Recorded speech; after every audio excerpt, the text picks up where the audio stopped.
ये भी रवायतें बिल्कुल जाली हैं जी। वो 3 झंडे थे, एक मशरक में, मगरिब में खाना काबा की छत पे, और एक आता है जी वो मशरक से मगरिब तक था झंडा, दूसरा काबे की छत पे था, तीसरा नबी इस्लाम के घर की छत के ऊपर।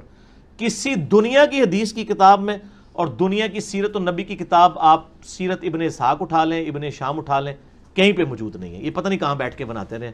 अपने यानी झंडे बनाने के लिए। नबी पाक सल्लल्लाहु अलैहि वसल्लम की विलादत बासादत के मौका पर मशरक में, मगरब में और खाना काबा की छत के ऊपर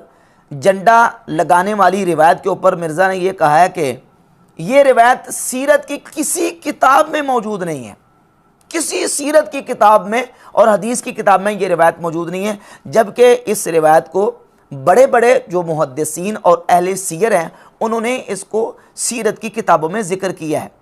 सर 10 उनमें से एक हवाला ये इमाम अबू नुआइम अल अस्फहानी की किताब है दलाइलुन नबुव्वा। एक ये इमाम अबू नुआइम अल अस्फहानी की किताब है और ये दूसरी किताब है दलाइलुन नबुव्वा व मारिफत व हवाले साहिब शरिया। ये नहीं, ये दलाइलुन नबुव्वा, ये दलाइलुन नबुव्वा इमाम बैकी की है जो कि 458 हिजरी में फौत हुए। और इनसे पहले ये किताब दलाइलुन नबुव्वा सीरत के ऊपर किताब लिखी है इमाम मुहद्दिस अबू नुआइम अल अस्फहानी ने अल मुतफ़ा 430 हिजरी। इन्होंने अपनी किताब दलाइलुन नबुव्वा की जिल्द नंबर 2 सफ़ा नंबर 782 और रकम नंबर 557 इस रिवायत को जिक्र किया है कि नबी पाक सल्लल्लाहु अलैहि वसल्लम की वालिदा माजिदा सैयदा आमिना रदियल्लाहु ताला अन्हा फरमाती हैं रअयतु सलासा आलाम मदरूबातिन, फरमाती है कि मैंने अपने लख्त जिगर के विलादत बासादत के मौके पर 3 झंडे देखे, नस्ब किए गए, एक झंडा मशरक में, एक झंडा मगरिब में और एक खाना काबा की छत के ऊपर नस्ब किया गया। ये रिवायत इमाम अबू नुआइम अल अस्फहानी अपनी किताब दलाइलुन नबुव्वा में लेके आए और इसी रिवायत को इमाम अहमद कस्तलानी जो कि सही बुखारी के शारे हैं, जिनकी किताब है अल इरशादुस सारी शरह सही अल बुखारी, ये वही इमाम अहमद कस्तलानी है, उनकी किताब अल मवाहिबुल दुनिया, अल मवाहिबुल दुनिया में इमाम अहमद कस्तलानी ने इसको जिक्र किया। और तीसरा हवाला इमाम जलालुद्दीन अस्यूती रहमतुल्लाह अलैह की किताब है अल खसाइसुल कुबरा शरीफ और इसकी जिल्द नंबर 1 और सफ़ा नंबर 82 पर इमाम स्यूती रहमतुल्लाह ताला अलैह ने इस वाक़े को ज़िक्र फरमाया है।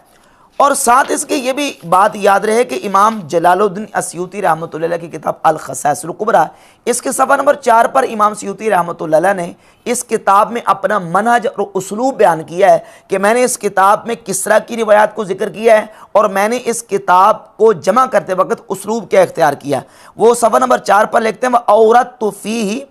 कुल्लमा वारदा व नज़्ज़हतुहु अनिल अख़बारिल मौदूआ, कहते हैं कि मेरे मौजू से मुतल्लिक़ जितनी रिवायत वारिद हुई हैं उन रिवायात को मैंने अपनी इस किताब में जिक्र किया है। व नज़्ज़हतुहु अनिल अख़बारिल मौदूआ, और मैंने जाली और मनगढ़ंत अहादीस से और रिवायात से अपनी किताब को पाक रखा है। और वही इमाम स्यूती रहमतुल्लाह अलैह इस 3 झंडों वाली रिवायत को अपनी इस किताब अल खसाइसुल कुबरा शरीफ जिल्द नंबर 1 के सफ़ा नंबर 82 पे इसको जिक्र फरमाते हैं और इसको नबी पाक सल्लल्लाहु अलैहि वसल्लम की शान व अज़मत के हवाले से जिक्र करते हैं। तो इससे ही बात वाज़ेह हुई कि आइमा मुहद्दिसीन इस रिवायत को अपनी किताबों में लेके आए हैं। अब जो दलाइलुन नबुव्वा है इसमें इसकी सनद मौजूद है और इसकी सनद में एक रावी है याहया बिन अब्दुल्ला। याहया बिन अब्दुल्ला जो रावी है वो रावी सिक्का दर्जे का नहीं है, ज़ईफ़ रावी है, मुहद्दिसीन ने उस पर जरा किया है। लेकिन ये बात याद रहे कि ये जो रिवायत और वाक़या है ये नबी पाक सल्लल्लाहु अलैहि वसल्लम के फ़ज़ाइल व कमालात और हुज़ूर अलैहिस्सलातु वस्सलाम के मनाक़िब के हवाले से है। और मुहद्दिसीन का दर्जनों किताबों में मुहद्दिसीन के ये उसूल और ज़ाब्ता जो है वो मौजूद है। सर 10 उनमें से ये किताब है अल अज़कार, इमाम नववी रहमतुल्लाह अलैह की, इसके सफ़ा नंबर 16 पर इमाम नववी रहमतुल्लाह अलैह ने ये उसूल और ज़ाब्ता लिखा है कि क़ालल उलमा मिनल मुहद्दिसीन वल फ़ुक़हा व गैरहिम,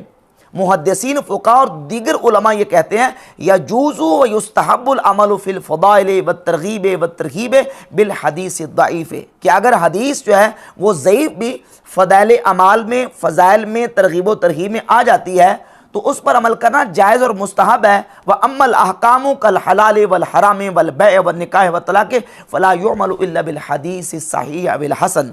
हाँ, जब अगर हदीस वो आती है अहकाम के बारे में, यानी हलाल व हराम के बारे में, और जो है ना वो निकाह, तलाक और ख़रीदो फरोख्त के बारे में, तो उसमें हदीस का कम अज़ कम हसन होना ज़रूरी है। सही दर्जे की हो या कम अज़ कम हसन दर्जे की हो, उसमें जो है वो ज़ईफ़ हदीस नहीं चलेगी। तो ये बिल्कुल मुहद्दिसीन के यहाँ, जमहूर मुहद्दिसीन का फ़ैसला है कि ज़ुहद, रिक़ाक़, तरग़ीब व तरहीब, फ़ज़ाइल, मनाक़िब में अगर ज़ईफ़ हदीस भी आ जाती है तो उस पर अमल करने में कोई हर्ज नहीं है। अब नबी पाक सल्लल्लाहु अलैहि वसल्लम की विलादत बासआदत के मौके पर जन्नों का नस्ब किया जाना, ये नबी अलैहिस्सलातु वस्सलाम के फ़ज़ाइल और मनाक़िब में है। और फिर ये जो झंडा लहराना, ये किसी की अज़मत और शान व शौकत के इजहार के लिए होता है। 14 अगस्त के मौके पर पाकिस्तान का झंडा लहराया जाता है, और सऊदीया में जब सऊदी अरबिया स्टेट जो रियासत कायम हुई है, सऊदी जो नजदियों ने रियासत कायम की, वो उस दिन को ईद उल वतनी के नाम से जो है ना वो उसको उन्होंने मौसूम किया हुआ है। ईद उल वतनी के मौके पर सऊदी अरब का झंडा लहराते हैं, और बाकायदा झंडे न सिर्फ लहराते और अवेज़ा करते बल्कि वो झंडे पहनते हैं। और वो झंडे जिसके ऊपर कलमा शरीफ लिखा हुआ है, ला इलाहा इल्लल्लाहु मुहम्मदुर रसूलुल्लाह सल्लल्लाहु अलैहि वसल्लम, उस झंडे लहराने पर और उन झंडों के अवेज़ा करने पर कोई एतराज़ नहीं है। पाकिस्तान में 14 अगस्त के मौके पर झंडा लहराया जाए, कोई इतराज़ नहीं। तो नबी पाक सल्लल्लाहु अलैहि वसल्लम की विलादत बासआदत के मौके पर अहले ईमान और अहले मोहब्बत अपने आका मौला सल्लल्लाहु अलैहि वसल्लम की ज़ात अक़दस की विलादत की खुशी में हुजूर की अज़मत के इजहार की खातिर झंडा लहराएं, तो इस पर बिदअत का फतवा क्यों दागा जाता है, जबकि इसका जिक्र भी सीरत और फ़ज़ाइल की किताबों में मौजूद है। अगरचे वो हम तक जो रिवायत और वाक़या पहुँचा है, वो रिवायत और वाक़या वो उस दर्जे का सही नहीं है। अब देखें, यहाँ जो कहा जाता है ना कि हदीस ज़ईफ़ है, ज़ईफ़ का मतलब यह है कि उसका ज़रिया कमज़ोर है, यानी हम तक पहुँचने का जो ज़रिया है वो ज़रिया मजबूत नहीं है, कमज़ोर है। अगरचे कमज़ोर ज़रिए से हम तक वो रिवायत और वाक़या पहुँचा है, लेकिन वो वाक़या है किस दर्जे का, और वो वाक़या जो है किस मौजू से मुतल्लिक़ा, फ़ज़ाइल से मुतल्लिक़ा है, मनाक़िब से मुतल्लिक़ा है, नबी पाक अलैहिस्सलातु वस्सलाम के जो अज़मत व कमाल और हुज़ूर अलैहिस्सलातु वस्सलाम के फ़ज़ाइल व मनाक़िब के हवाले से है। लिहाजा हुज़ूर अलैहिस्सलातु वस्सलाम की शान व अज़मत के लिए इस वाक़े से इस्तिनाद करते हुए सरकार के फ़ज़ाइल और अज़मत के इज़हार के लिए झंडा लहराना है, इसको बिदअत करार देना और कहना कि सिरे से इसका कहीं वजूद ही नहीं है, ये बिल्कुल तहक्कुम और सीना ज़ोरी।